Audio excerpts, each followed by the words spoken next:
China's first space station is expected to come crashing down to Earth next year, fueling concerns that Chinese space authorities have lost control of the 8.5-ton module.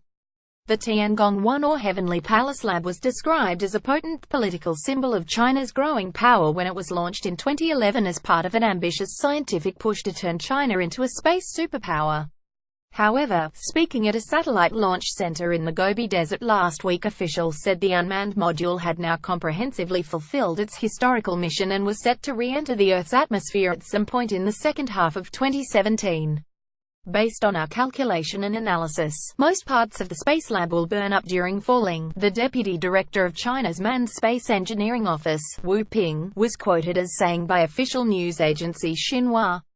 The announcement appeared to confirm months of speculation that China had lost control of the 10.4-m-long module after it suffered some kind of technical or mechanical failure.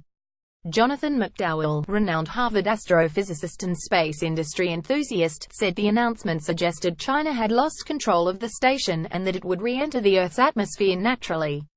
If this is the case, it would be impossible to predict where the debris from the space station will land. "You really can't steer these things," he said. "Even a couple of days before it re-enters, we probably won't know better than 6 or 7 hours, plus or minus, when it's going to come down." Not knowing when it's going to come down translates as not knowing where it's going to come down. McDowell said a slight change in atmospheric conditions could nudge the landing site from one continent to the next. While most of the 8 tons of space station would melt as it passes through the atmosphere, McDowell said some parts, such as the rocket engines, were so dense that they would burn up completely. "There will be lumps of about 100 kilograms or so, still enough to give you a nasty wallop if it hit you," he said. "Yes, there's a chance it will do damage. It might take out someone's car. There will be a rain of a few pieces of metal. It might go through someone's roof, like if a flap fell off a plane, but it is not widespread damage."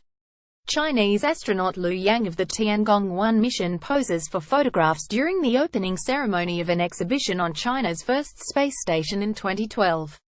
Photographer Getty Images Wu Ping, the space official, told reporters the lab, which was launched into space amid great fanfare in September 2011, had made important contributions to China's manned space course during its 4.5 years of service.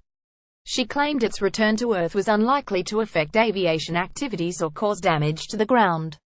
China has always highly valued the management of space debris, conducting research and tests on space debris mitigation and cleaning, Wu said, according to Xinhua.